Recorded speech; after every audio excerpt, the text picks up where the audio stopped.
We're running a little late today, but that's okay. Here we go. It's time for School Days. All right. Part two. Moms and dads of school-age kids. I tell parents, you're like a training wheel on a bike. Your job isn't to make the bike move. Your job is to keep the bike upright. Those of us who are the true educators, we really want to be given the opportunity to educate the whole child. We can get free college degrees based on all of the opportunities that are out here and available to our students. Oftentimes, as parents, I think we want to protect our kids, but I think one of the greatest gifts we can give them is allow them to experience adversity. Right. Here are your hosts, David and Danita Bailey. Well, welcome to School Days, Help for Moms and Dads of School-Age Kids. I'm Danita Bailey. And I'm David Bailey. Today, our kids have access to people of diverse backgrounds, ethnicities, religions, sexual preferences, disabilities, all of those above and a lot more, both in person and through their use of technology. With the face of our world rapidly changing, what do we do to encourage positive interactions and reduce unhealthy biases? Today on School Days, we will sit down with a teacher and director of diversity at a private school in Dallas. She will share with us how to tackle these sometimes uncomfortable and difficult to understand topics of diversity and what we can do to raise kids who are sensitive to differences in their peers and others that they encounter. But first, David has a little special announcement. Yes. Last year, I stepped out of the classroom, and this journey of discovering where I'm going and where we're taking Noggin, part of this journey has been starting the radio show, which has been a great journey, and I know I've learned a lot. Personally, like I tell people, this is the best professional development that I've ever had. I've had other opportunities. I was weighing about doing consulting out of state. But through circumstances, easy way to say it is that the Lord is leading me back into the classroom. This was not planned. This was not what I was anticipating. But there is a need. And honestly, everything I've been learning here on the show, I'm taking back. I'm a year removed. I'm refreshed. I'm loaded. There are many challenges ahead with where I'm going, but I'm getting back into my element of mathematics and higher level math for me, because people keep saying, David, you're more of a higher level math person anyway. So I'm getting back to just doing what I love to do as well. And so I'm not gone. I'm going to be in the lab cooking up what I've been learning here on the lab. show. Yeah. But I'm excited to move on to this next journey of life, and but I'll be back, and we've already talked about the contingency of what we're going to do going forward, and so I'm not gone, but I'm just going to be applying everything you're hearing. I'm going to be in there engaging the students and parents, particularly. I'm really excited about engaging parents in light of this show, because I feel like I'm empowered in a way that I never was before. Mm-hmm. Yeah. Well, this is not the end of School Days, so what we are going to do is have some special guest hosts here and there. Sometimes I'll host by myself, but sometimes I will bring on people that are professionals and sometimes parents. And so if you're listening right now and you're a friend of mine, be on notice, because I may be calling you to come host with me occasionally. But you've been amazing, and we are excited about your new journey, and we are still going to have you on when you have breaks, because you have plenty of them as a teacher. So we might have to do a couple of shows at a time, put some in the can so that you can still be a part of the show. Oh, yeah. Yeah. But we're looking forward to what God has for you in the future, and what God has for this show with me at the helm all by myself. Yes, but she is just so ecstatic about everybody. That's sarcasm. Do you hear? Yeah, it is sarcasm. So sarcastic. But it's going to be great. It's going to be good. It is. Change is good. Yes. Yes. All right. Yeah. But before we go any further, we do want to say it takes a village. If you hear a great parenting tip or nugget of advice, share it with your parent friends. Facebook it, Instagram it, tweet it, link it in, and add the hashtag School Days Show and hashtag I am School Days. And also, we want you to be a part of the show. So if you have any questions or comments, give us a call at 214-431-5062. So, David, who do we have with us today? So we have Nichole Franks. She is a wife of 20 years. 20 years. And a mother of three, ages 21, 17, and 15. Nicole is the director of diversity and academic coaching at Alcuin School. Alcuin. Alcuin, okay. In Dallas, Texas, where she has held these positions for 15 years. Nicole oversees 3 diversity committees, conducts diversity training for students, faculty, staff, and parents, and supports off-site professional development for companies. Nicole has a Bachelor's of Arts degree in speech communication from Sam Houston State University and is currently pursuing her Master's in Human Relations and Business at Amberton University. So we are so glad you are here today, Yay. Nicole. Yay. And plus, we've known you for Oh, years, A long a time. long, And long your time. brother-in-law was on the show. He came and Yeah. talked about mentoring. Chauncey Franks from TCU. Yes. And so he was really good. And I've had extensive conversations with you about diversity. So when we decided to do a show about this, we thought for sure you would be perfect for this. Yay. So, yeah. So we were also saying that before the show, this could really be 3 shows. So we're going to try to get through as much as we can and provide as much information to the parents as we can. Awesome. So let's jump right in. All right. So what are your responsibilities as Director of Diversity? At Alcuin School, I make sure we have our appropriate training for both our staff and faculty. And also, as things are evolving in hot topics and news, that age appropriately, we have the terminology teachers need, administrators, actually everyone, so they'll know what's going on. I meet with other directors in Dallas area so we can all be kind of on one accord what's going on. Sometimes we have siblings at different schools, and we have to just kind of pay attention. So we meet monthly, and we also bring our high schoolers together to talk about hot topics, and they usually run the meetings. We're just there to oversee. Also, I do a lot of going to conferences and understanding what's going on in public and private schools. So I do a lot. That's just the Pretty much, sounds like it. Yeah, because I still haven't got to the parents and parent education, videos, books, literature, curriculum. It can keep going. Concerts. Concerts? No. What? I don't know. I mean, she's hey, she could. She could. Okay. Anyway, All right, great. anyway, I'm just saying. So diversity and inclusion is like a buzz phrase, for lack of a better term. What exactly is that? So diversity, which is ironic because the derivative is divisive or different. However, it is meaning to look at the differences of people and their characteristics and how it comes together. And so diversity should be wow, I'm in an area where there are many different characteristics, and what does that mean? What do I bring to the table? What are my differences and what can I bring to the table? So you want to be in a diverse environment, school, work, church. That would be ideal. Right. So, and inclusion is a little different. That is actually including everyone in their differences. So you're not just thinking of yourself, you're thinking of everyone and what everyone is bringing to the table. Okay. So, and not excluding because of biases or anything, just bringing them to the table and including them in conversations, social networks, in different areas where you don't pick out, she has longer hair than I do. I don't think I really like her. Or, hey, you have longer hair. I want my hair to grow. How did you do it? Or is it natural? Having conversation of learning and including them and not excluding them. Okay. So what is tolerance? And is tolerance a good thing? That's a tricky question because tolerance is really, I would say, a step to understanding and getting to the level of inclusion and diversity. So a lot of people say, don't use tolerant because, I just tolerate you. Right. Well, if someone doesn't understand what they do or do not accept, first they have to tolerate some of those implicit biases that they grew up at a young age. So yeah, you kind of have to tolerate it first to even understand it.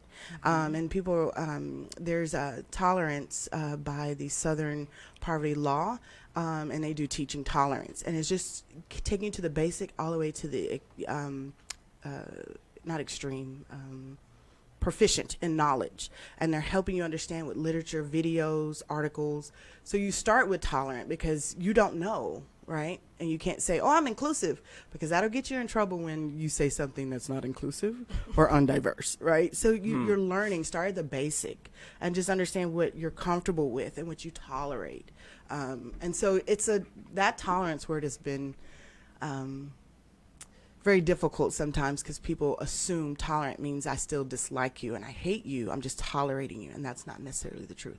So tolerance then is, I heard you say, the kind of the beginning. It's what you are okay with, kind of. Right, just the beginning. But then you have to grow from there. Exactly. Yes. So as parents, what are some of the things we need to realize about ourselves in order to begin to teach our children to embrace differences? Right. So as parents, this is difficult, because as parents, we think in 3 different sections. We think of our past section and what we know. We think about our adult interaction and what we see, read, hear, and socialize with. And then as a parent, we're protectors, right? And so we have these different filters. And so many times our filters from our past and our adult, we put upon our children. And they don't have those filters, right? So if I can give you an example, if your child says, why is that person so brown? Our initial reaction is, don't do that, don't point, right? You just gave them a filter of that's bad. That's then, bad. right? And instead of saying, oh, well, they have a different culture than we do, and they may be from somewhere different, like our family's from Ireland, they may be from blank, blank, blank, and blank. Giving them filters to see that differences are okay is what you kind of want to do. You don't want to be embarrassed. Everything about diversity and inclusion is uncomfortable, Yes. especially when your children So embarrass is. you in public. Yeah. But you have to breathe and take that moment and give them the right filter, and not your implicit bias of embarrassment or what mom and dad, grandma, grandpa, aunt, uncle, preacher have taught you, and put on the lens like, okay, I don't want my child to go in the classroom when I'm not around and be like, brown people are bad, because that's the filter that they're going to take in the classroom. Yeah. You know, I'm just thinking of an example. One time we were picking up my daughter from dance class, and we shared on here that, you know, our middle child has high functioning autism, and so he's just a straight shooter. Right. And so one of the mothers there, she's white, and her daughter is, you know, the same complexion as my daughter, and my son was looking at the mom and looking at the girl, and he just straight up said, he said, why is she a different color than you? He said, your skin is white and her skin is brown. And he wasn't trying. And my oldest son, he's like, why'd you say that? What? You know? And so he's like, I really don't know. And so she just explained to him, you know, her father is black and she's white, and so that's a perfect example of that. And you know, and he was just being curious. That's it, curious. It was a valid question. Yes, Yeah. it was. Yeah, but I don't get it. Right. So, as a parent, do I need to somehow educate myself before I start talking to my kids about diversity? 100% yes. Okay. How do I do that? So there's so much literature out there, articles, podcasts. There's so much out there. You have to be deliberate. If you're not going to be deliberate in learning, then you're going to be behind the curve when your child does say, you know, why does she have a scarf around her head? Or why is he walking with a cane? He looks your age, or whatever. If you don't be deliberate in your research and your environment and your choices, you're already behind teaching your child. So when you think about some of the literature that is out there, and I kind of have my books here, and I could not find my 2 I wanted, but I do want to share that literature, you reading the literature first and already coming with your own questions and your own discussion questions for you. And then when you can answer them, that helps you be more efficient for when your child. Now, I'll tell you this, children, you cannot, no matter how you try, think you know what they're going to ask you. Right. Because they're going to come out with a question, you're like, I wasn't prepared. But actually you were. It's just inferencing what you know and knowing your child and answering, putting those 2 pieces together and answering it for them. So like reading, I have a graphic novel here, like reading a graphic novel that is different from your culture, if your son or daughter likes graphic novels. Also reading books that are not stereotypes. So like this book right here, Goggles by Ezra Jack Keats was one of the first ones all my children I read to them, because it wasn't about stereotypes. It was actually about two black boys having an adventure in their neighborhood. And there's several different other books like that with other religions and gender and things. So it's reading that the other children who may look different, may speak different, or may worship different, find those books that it's just different. It's not that it's, you know, it's not what we do, but look, like, you don't want to perceive a filter of you're totally different from this, right? It's just, hey, they do it that way and we do it this way, right? We all like sunglasses, right? Mm-hmm. And goggles, and how important it is to have your special blanket or your special toy or things like that. And that's showing that children that look or say or speak differently, they have a lot of similarities, and not to bring out the differences. Mm-hmm. So let me ask you this. So is it possible to enlighten yourself without engaging with the ones that are different from you? It's one thing to read about it and, you know, oh wow, okay, but I can still, in whether it's religious or, you know, sexual orientation or, you know, race or whatever the issue is it possible to have a heart for inclusion without being intentional? Well, I would say if you don't put action behind your words, you'll stay at tolerance, and you don't want to stay at tolerance. So you have to put in a little action. Like, you have to put forth effort, because if not, you still will have those biases, and you will never go beyond. Because it's one thing to say, oh, I don't mind sitting next to a woman with a hijab, and that's great, but would you have a conversation with her? Would you, you know, go further in discussion of how is her day? You know, would you have the same discussions you would have with someone who is very similar to you? Yeah. So you have to have action to leave from tolerance to diversity, and then eventually to inclusion, where you can go in any store, you know, anywhere to purchase anything and feel comfortable. Which would be the ideal for everyone. No matter, you know, where we go, we feel comfortable. Don't feel, are they looking at my clothes? You know, it's like people with low social economic status, and their shoes are ratty, but, you know, and they're concentrating on, is anybody watching my shoes? I can't go in Nordstrom's. I can't go in here. I can't go in there, because they're going to look at me and look at my shoes. You have to realize we internalize things that people are not paying attention. Right. But it'd be so nice if we walk in and people, hey, what are you looking for? Can I help you? All of us, not some of us, but all of us have this great interaction, no matter who and what we look like. That would be ideal. So you have to have action, or either you'll just stay at a low basic level, which is not bad. At least you're aware, but you do want to do more than just be aware. Wow. We as humans tend to kind of live in a little bit of a bubble. And, you know, in Dallas, Fort Worth, where we are, we have a lot of diversity just naturally in our city. But what do you do to find people that are different than you are? Maybe if you don't live in a more diverse place, are there places maybe online you can go? Or what do you do to find people that are not like you? So there's a list. So I'm going to stick with two. So say, for instance, so the Dallas Holocaust Museum is opening up a new building, and I was able to sit and talk with them about things that they're presenting, and they want to touch a little bit of everybody. They just want to focus on one piece. They're actually talking about bullied and bystanders and being an upstander. Ooh. They want to talk about inclusivity and all these major key parts that we talk about in inclusion and diversity. Also, LULAC is another great resource that you can go online and you can just kind of know what's going on and have the vocabulary you need to talk to your children about things they may have heard in the classroom and things. Like, you have to go eagerly and kind of yearn for the information, because it can be overwhelming.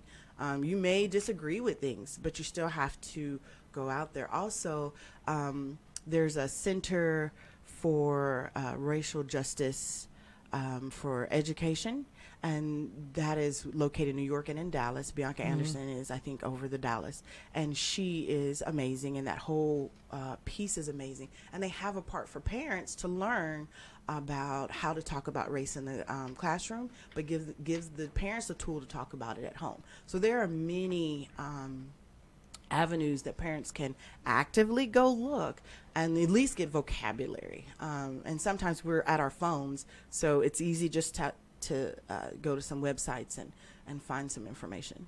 Okay. Yeah, so there has to be some intentionality. It has you to have be. to take initiative to say, I want to go beyond myself, go beyond my world, my experiences, whatever that world is, and to engage in another world. Exactly. So if my family's world is not diverse, my church, my school, my friends, my community, why should I teach my children sensitivity to people of diverse backgrounds if they're not even encountering them? Well, they are encountering them. I think they're not. They So, are. So when tell me different. We talk about diversity. The main thing we always want to go to is race, religion, the ones we know. And your child, no matter if everybody looks like them, that doesn't mean everybody is like them.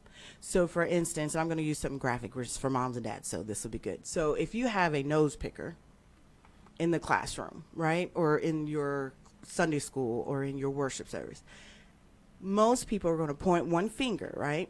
And three are going to be pointed back. So you have this lesson you want to teach. That person to you is, or that child is, oh, that's gross, that's nasty. That's where he is right now. He's being different than everyone else, right? But how do you teach your child? Now, this is not race. This is not religion. This is just a teachable moment for those higher moments, right? So if you're pointing at that child doing that, what things do you do that you wouldn't want people to see Well, or know about you, right? Because that's a difference, right? We think the difference is only the major key players that gets political riled up, and it's not for children. It could be that they didn't read fast enough. It could be that they misspelled a word. It could be that they were embarrassed because they're the only one without a backpack. So it's not, you have to look at the whole picture of the child if we're going to talk about the classroom or at home. It's everything. And be able to equip your child to be okay with being different in any sort, short hair, long hair, taller than the rest in the classroom. So then as you teach those things, the hope, I say, is then you start bringing them out of their area, your area really, of comfort, and taking them to maybe a concert of people who don't look like them, right? Or taking them to another area for a library experience that, you know, they're promoting a different type of book than your child reads. And everybody looks different and everybody speaks different, right? And then you start taking them to a different grocery store, you know, you start taking them, right? Because you there are restaurants, you know, different. I mean, it's amazing how we shouldn't change our life, but we shouldn't add to our life. Right. And I think people think, well, I have to change and be different. No, just add. I mean, what's wrong with adding a new restaurant or a different shopping experience? Or documentaries are a great way to learn about different people groups. Right.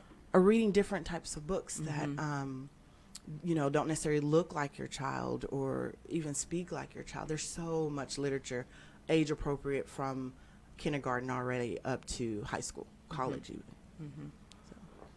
Okay, so because of the way I was raised, I have unhealthy biases towards certain groups of people. And I think that's everybody. Yeah, it is. I mean, to say that we don't. If we're honest, everybody has Exactly. unhealthy Everyone biases. has a bias. And sometimes we just have to own it as adults. So how do you avoid passing those biases along to your children? And you may not even know that you're passing them on. Sometimes we do, but sometimes we don't. So recently, well, let's go back. So when you say in biases, there's implicit and explicit. So explicit are the ones you know. You know, Right. I don't particularly care for redheads. No offense to my redhead people. I was just using that as an example. And you're redheaded. And you're redheaded. And you're redheaded too. Exactly. That's what I'm using. So, you know, I don't like people who are, you know, redheads, you know, because I feel like they're, you know, strong in personality, which I am strong in personality, right? So those are the things that you would say to your friends. Now, hopefully you wouldn't say that to your child. However, children are very observant, and how you treat people, they're watching, and that becomes an implicit bias for them. Wow. Okay, so things that you don't think your children are watching. They are watching you like a hawk, even though their eyes are not on you. Just like the same way with parents, we know what they're doing, and our eyes are not necessarily on. Well, we forget it goes both ways, right? So they start building implicit bias, and that means biases that they don't know they have. So that goes back to the example earlier.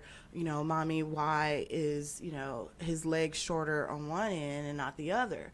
Don't do that. Don't say that. They have just put in a filter that we said that's a bad thing if one person is on a cane, limping, or whatnot. So they're bad people, because if they're younger, if they're older, that's a whole different questioning, walking through.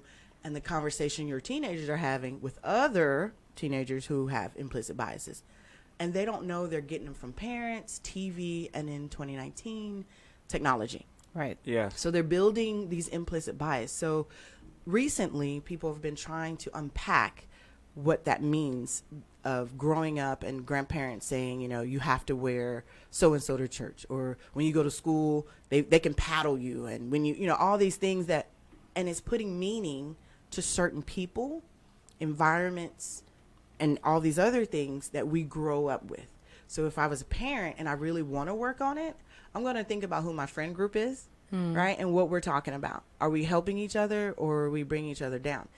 Those type of biases you don't even know you're talking about, and think about your conversations and how that leads to the conversation at the dinner table, at a restaurant, and your children are listening to the adults. Or not even just a conversation, a comment, a Or little a side comment. Right. That didn't mean a whole lot to you, but And then I want your to. kid got it and understood that it was a negative thing. I was on an app, and there was a woman, Latina, posted something about helping her sister fill out her benefits information for the school district that she was had been hired on for. They struggle with reading and understanding English. They probably speak it well enough, but it was difficult for them to read the application for their benefits. And so she just was saying, I hope this is something that changes in the future, because it was very difficult for us. She was cyberbullied and attacked, and I mean, comment after comment for a whole day and a half, comment after comment about how she needs to learn English, and how she, if you don't like what we're doing here, this is, English is the American language, and all these other ignorant comments. And at some point, I was like, do they realize a human posted this? And with a problem, because they were just really talking to themselves at some point. But I said that to say that we do have these biases, that we can just make an off comment, and it's just something that you believe, that you might say, that your kid is picking up. So we really have to work on our own biases and recognizing them and working towards not having unhealthy ones. Right. That goes back to earlier, adult filters and children filters. And I've seen where parents are like, my child wouldn't do this, and where did they get it from? And I was like, well, have you had conversations with other people? Have you had, and as they start thinking, they were like, oh, I had a conversation with my father, and he has a lot of biases, and he says a lot of things. Well, yeah, when you're in the car and you're talking to dad, and even though that child has earphones, they can pull him back and listen, because it's grandpa. Grandpa's on the phone. I want to hear what he has to say. Right. And you would never know, because you're assuming they're paying attention to the TV or whatever that they're watching, or music. And those things filter through. And so, when children look up to aunts, uncles, teachers, they mimic them sometimes. And so those little bitty comments, even on Facebook, and, with you think of your teenagers and how they're absorbing all this information. And if these adults say it, oh, well, then it must be true. People who don't speak English here, that must be true. That's true statements on the internet, because they don't have those filters either. Right. Right. We assume they do because they're learning and they're growing, but our teenagers don't have the same filter. I mean, if we were to be honest, we weren't adults till, statistically speaking, 28, 29, when we started actually putting our goals through 100%.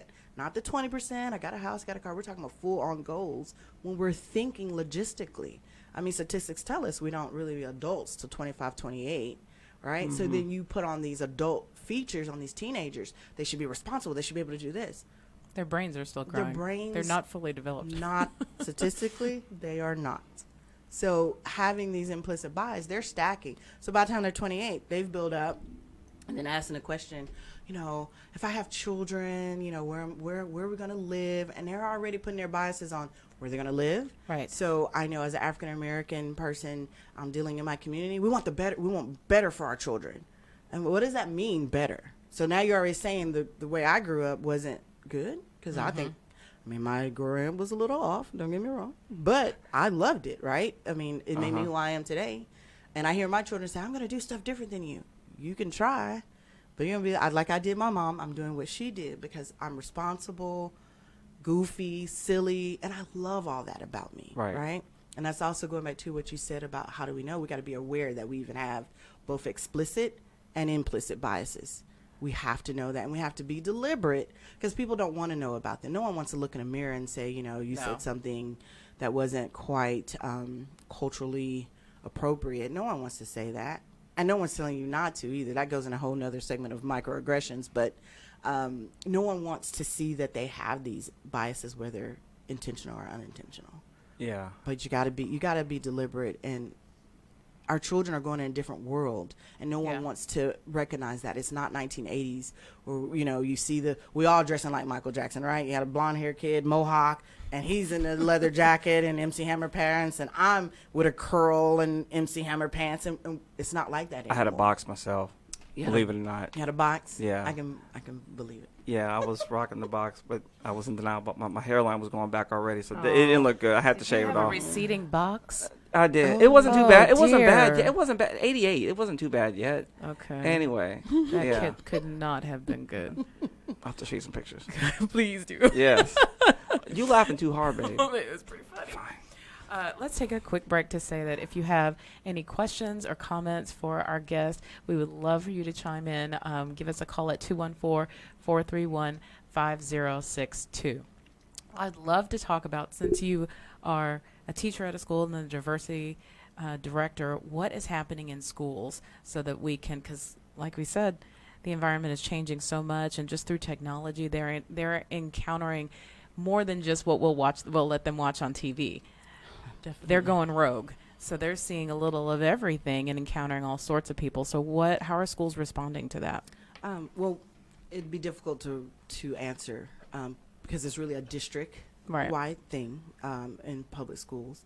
And then in private schools, it's upon the mission and the vision of the school. Mm-hmm. But I can give an overall, which would be literature is really everyone's stable foundation to see the differences. The thing is, it's going so fast. People now are writing enough books age appropriate for all levels, right? And all differences. Right, and all differences. Because there's a lot. They're picking up the pace. There's literature about people who have different abilities than you do. There's books about the LGBT community, both transgender and elementary school. There's one little book, and I have a list of books I meant to give you. We can put them online after. Yeah, I'll get them to you. About a little boy who was dressing in a pink dress, and what did that mean in the classroom, and how the children, we want them to perceive that he's not different. That's just who he is, and we all, we're all inclusive. We're, it's not about you saying different anymore. It's just about, oh, that's so and so, and that's, I love when we read together, and I love when we go play recess. That's the ultimate goal, right? Or at lunch, no one's sitting alone in high school and things like that. So literature and history really is a staple foundation. But I can use one district that has something that I think is interesting, because my children are in this district, and that's Garland ISD, and they actually have a liaison to the African American community and the Hispanic community. So I have two different people to make sure the communication is getting out there, make sure they know what's going on in schools, be supportive for both people who are non-Hispanic and non-African American, as well as for the African American community, teachers, students. And so it's really amazing to know that districts, and they're not the only one, but they're trying to get out there to at least get the communication going and education. Now the parents, they're responsible for going to these educational seminars that the district are holding, because there's nothing like a parent being surprised by something their child has done.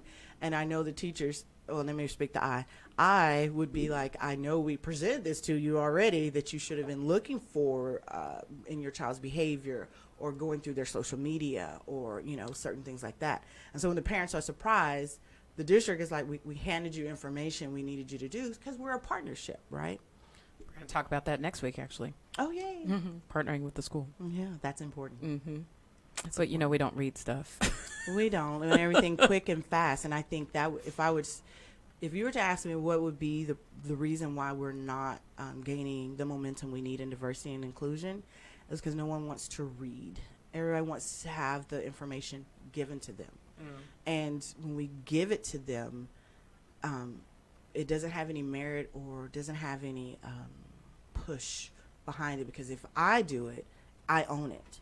If you do it for me, you own it, and I forget about it because it's not mine. I don't own any of it. It's Right. yours. So that's why I encourage literature so much. You own that reading moment. Even if you read the first chapter of a book, you own that. You have your own thoughts and discussion in your head, and Yeah. you own it. With that in mind, what can schools do to partner with we parents that are not pamphlets or flyers or things that are coming home?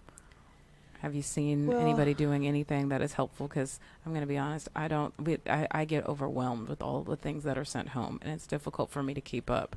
Right. I just went to a seminar, and that is the question. Like, how do we engage parents to read the snippets? I mean, it's now to 140 characters in a text, or use Remind Right. Me, or there's all these apps that they're using. And so still the parents are like, there is this piece about the parents that, it's not for my child, and not read it just because they assume, that's not for my child.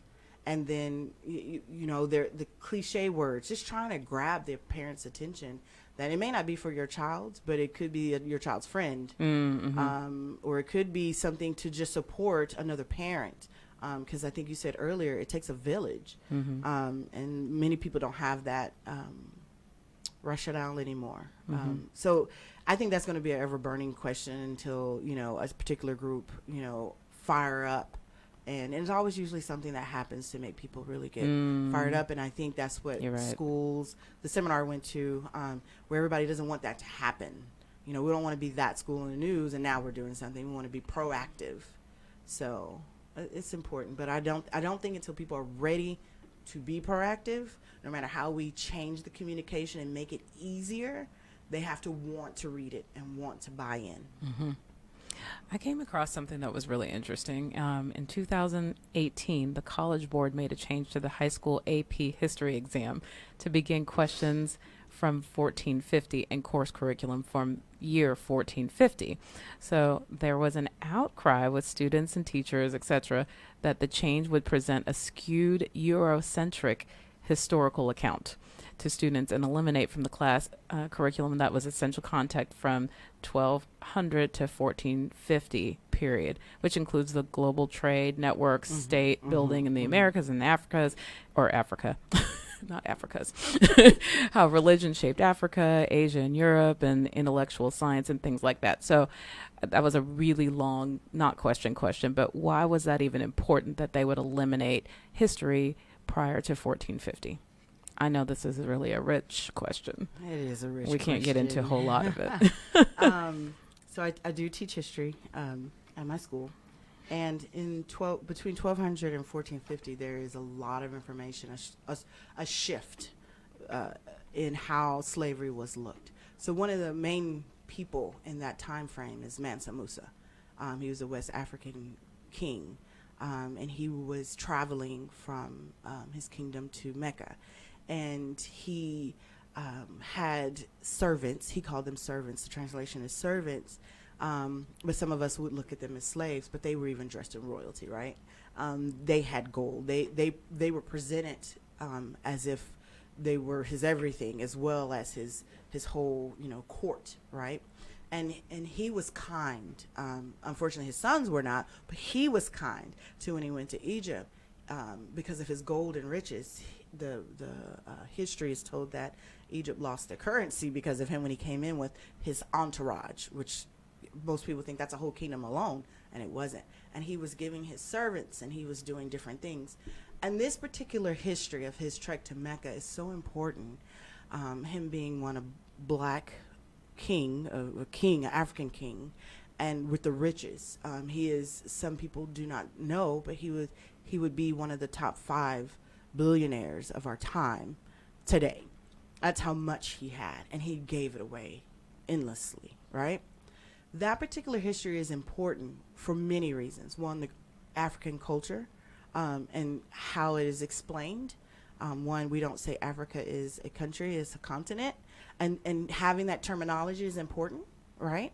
Also, social economics, what did that mean for Egypt? Understand the currency of gold and silver and linen, the things that we don't necessarily think about now. It's a lot of lessons that would help us understand and apply today. So that's just one upcry. And we can talk about a whole nother piece of slavery, of master and ownership versus oppression. Oppression started in that time frame as well. So yes, there were slaves. We wouldn't necessarily, what we define oppression today, say that was necessarily the oppression. It was, but it wasn't what we define today. So you look at some of the slaves, we can go back to Egypt, we can go back to any part of West Asia, North Asia. Those pieces of slavery, people actually had a house with some cat, a goat or some type of to feed on, right? They had something, they owned something for them to I don't want to say own, but they had access to order to live with their families, right?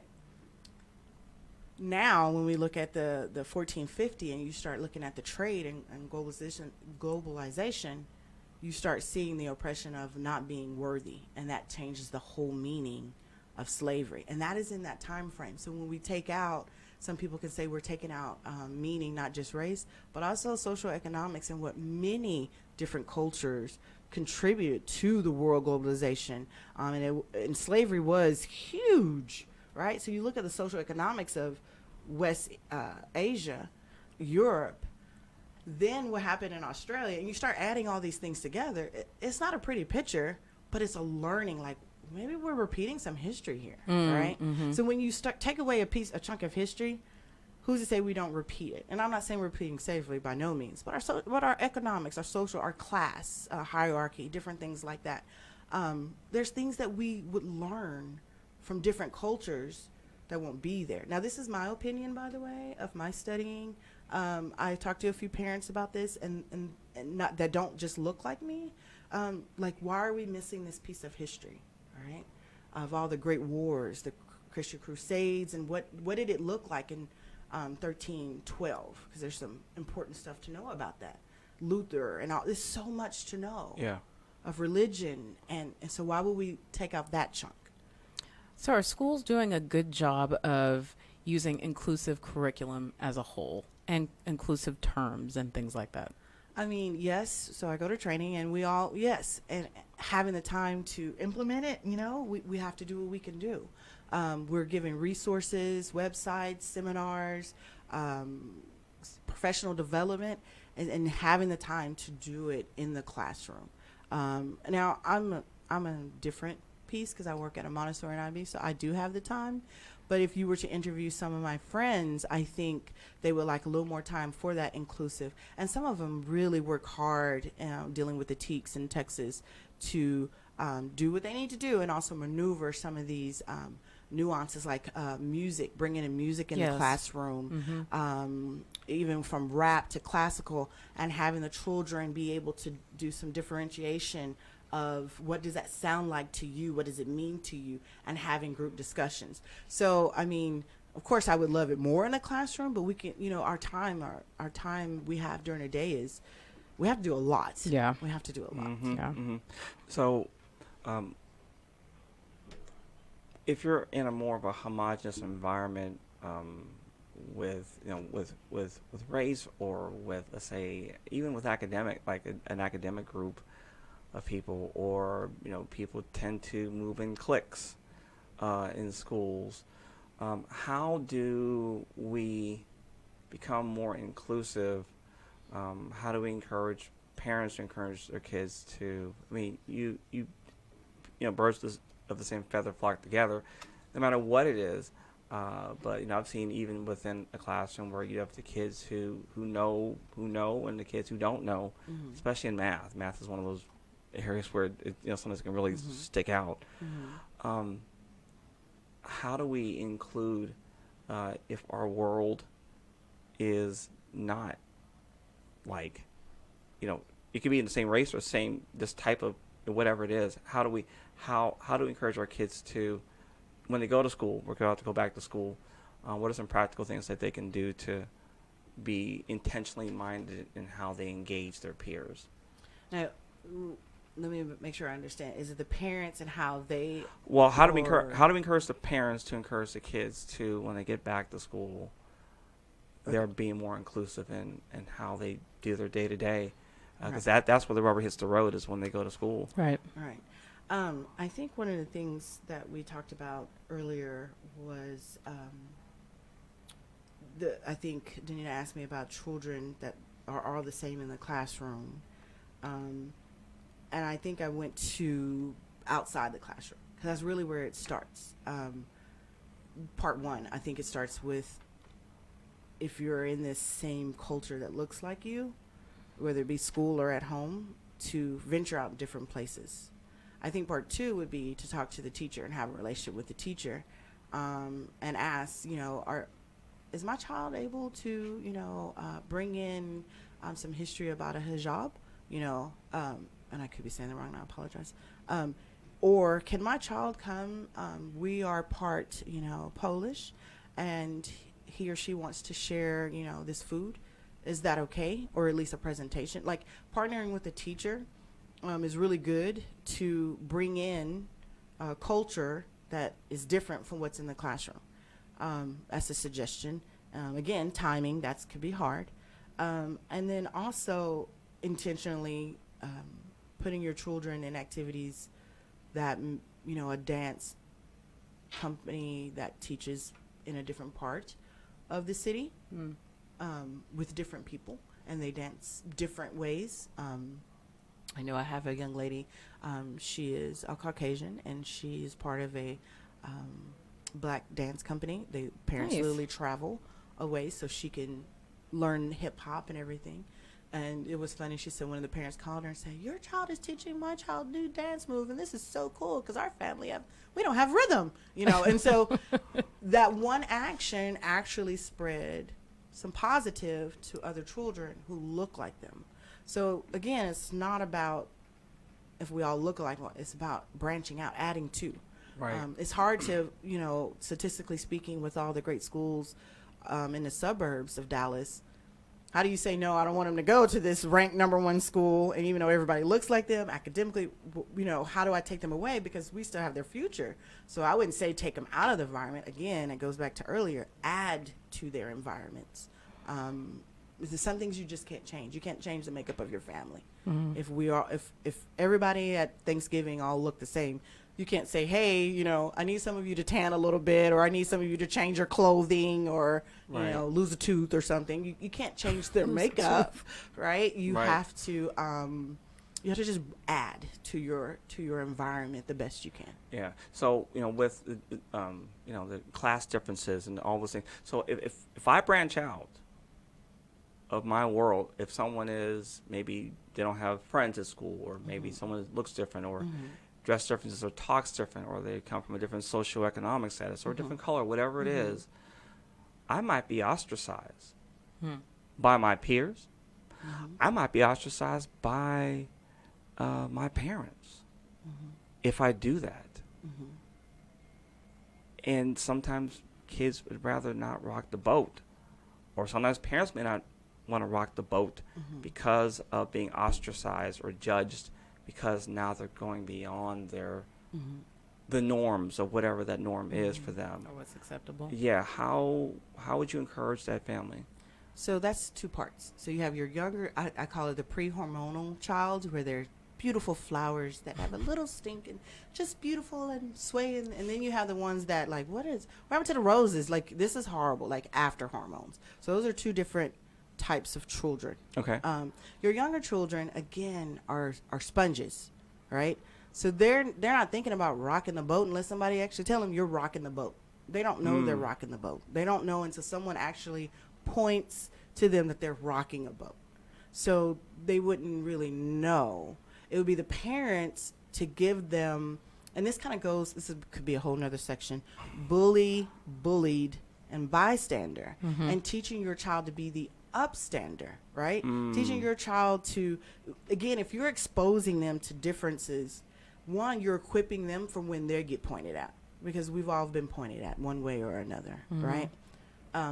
You're equipping them to, when they get pointed at, to be like, okay, you don't have to like me, I'm good, when they're in the other stage of their life, because they're confident in their identities, whether their race identity is different than everyone. They're the minority in the classroom on that piece, where they have a different learning style than everyone.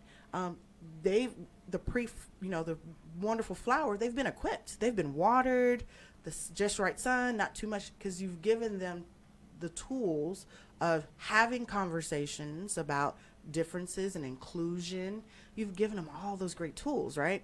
So then when the rubber really meets the road, the first hit, they might, get knocked down, and then they're reminded, like, you don't have to like me. I like myself, right? Now, I know this sounds easy to do. It is not easy to do. But practice and coming from tolerance up the chain is what's going to really be important. Because if you stay at tolerance, and your child, so you're telling your child this, and you're like, and you're still berating, people who wear Adidas, and you're a Nike person, right? I mean, it sounds simple, but that's true. A child will have a bias against people who wear Adidas and Adidas brand. That's what they're going to grow up with, seeing that bias, and that's what's going to be their staple. So you have to go away from just being aware and saying, hey, we use inclusion in our house, to we're actually inclusive in our house. And then they see that and they build upon that. So then they're ready, because I don't know if you've been around teenagers, but they don't listen very well. I know my children are listening right now, and y'all listen. So they don't listen because they feel like they know everything. But guess what they think they get? Guess where they get the information? Everything, the pre-hormonal stage. That's why they know everything. You've given them so much. They soaked it up. And this is a little bit of research. I should have brought some of that with me. I'm not totally the eye perspective on that one. But it's research that they're taking what they've learned, chemically imbalanced brain shifts, and then they know everything because they've been through pain, they've been through this, they've been through that. They made choices not to do X, like mom and dad said, and they made choices to do Y, and nothing happened. So I'm good, Right. But what did you instill in that time about inclusivity? Besides just how you worship or don't worship, how you look at people or don't look at people, how you accept people into your home or don't accept people into your home.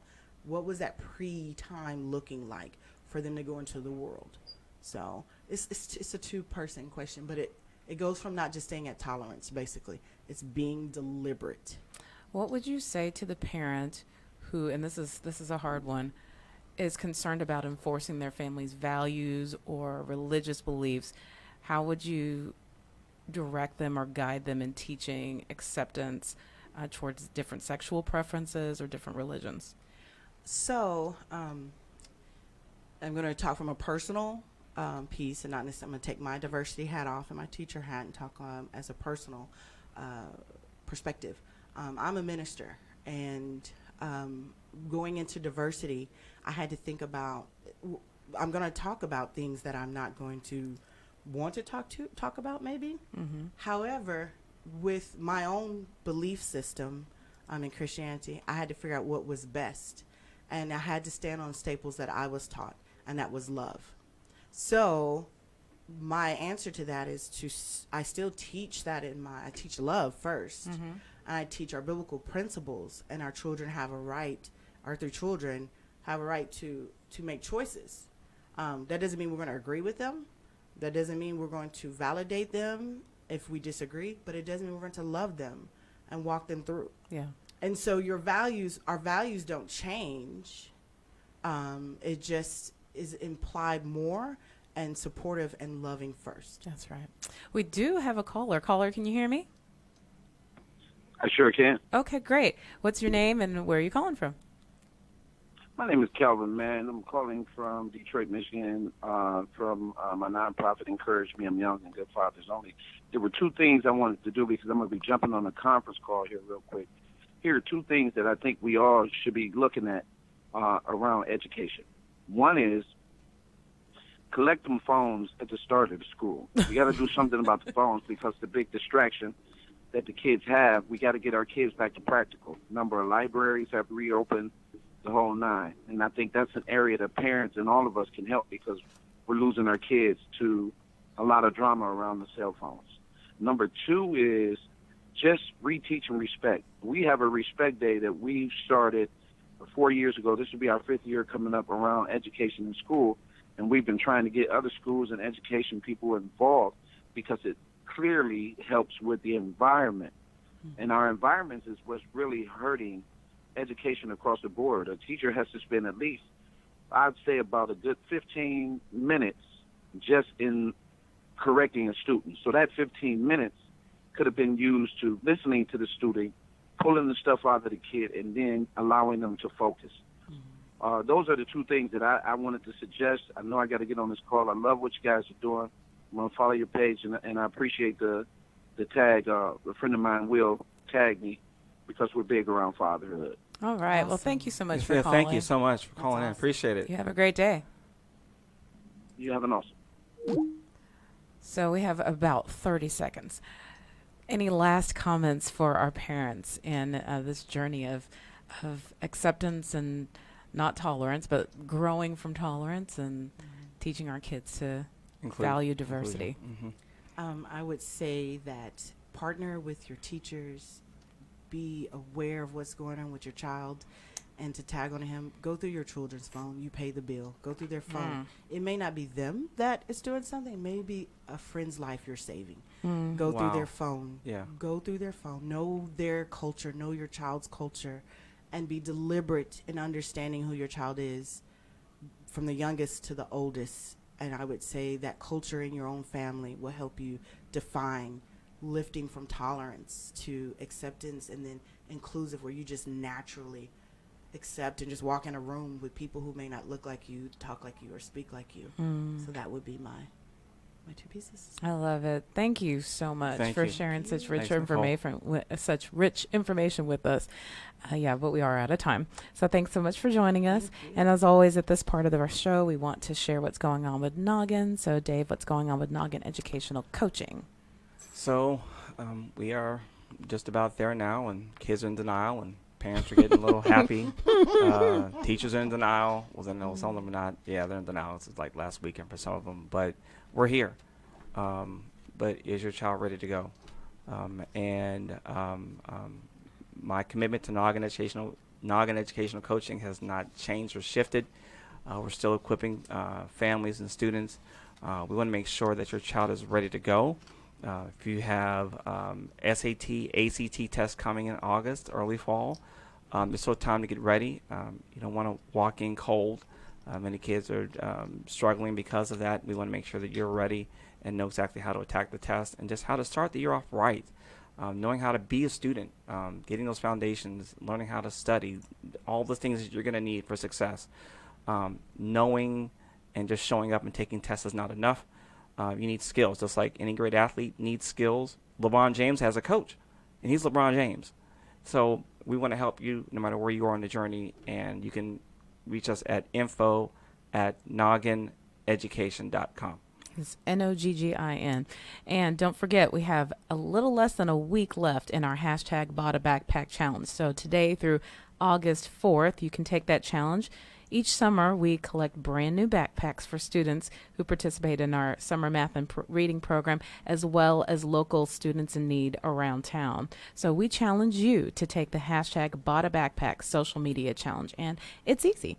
Buy a backpack, Take a picture with your backpack, post the picture on social media, and tag a few friends to do the same. That's the important part. Tag a few friends because we want as many people to participate as possible. And if you're not in the DFW area, but you have Amazon Prime, you can donate by ordering from our wish list. For more information, head to our website, nogginfoundation.org. That's NOGGIN. So, David, who's going to be with us next week? So next week, we welcome back Dr. Fields. She's an assistant superintendent at Duncanville ISD. And as we close in on the beginning of the school year, she'll talk to us about fostering a relationship with your child's school. Like we say at the beginning of the show, it really does, it takes a village.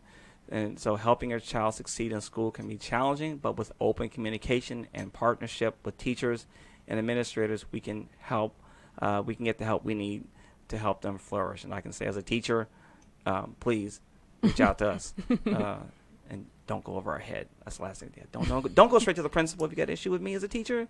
Anyway, I'm not going to be on the show next week, so I'm just going to say it. All right. Anyway, love y'all. I'll be around. So we look forward to that. As always, head to our website, schooldayshow.com, for more information. And remember, you don't ever have to miss the show. Ever. Find us on Spotify, Apple Podcasts, Google Play Music, and pretty much anywhere you listen to your favorite podcasts. And don't forget to follow us on Facebook, Instagram, and Twitter at Noggin Foundation. That's NOGGIN. And do you YouTube? You can find episodes of School Days and other videos featuring the fun educational programs we offer at Noggin Foundation on our YouTube channel. So search for Noggin Educational Foundation. And do you want to do the last part since this is your last show, babe? And last, we want to end by saying that Danita and I are parenting by grace. And we depend on God to give us the wisdom and strength we need to raise our kids into flourishing adults. And if you'd like to know more about that, email us at info@schooldayshow.com. Thank you, and have a great week, and I will see you soon. Goodbye. School Days is sponsored by Noggin Educational Foundation. At Noggin, we provide free educational resources to students from low-income families and support to their parents like the preceding broadcast. School Days is made possible by the generosity of listeners just like you. Please consider donating to Noggin at Noggin, NOGGIN, Foundation.org.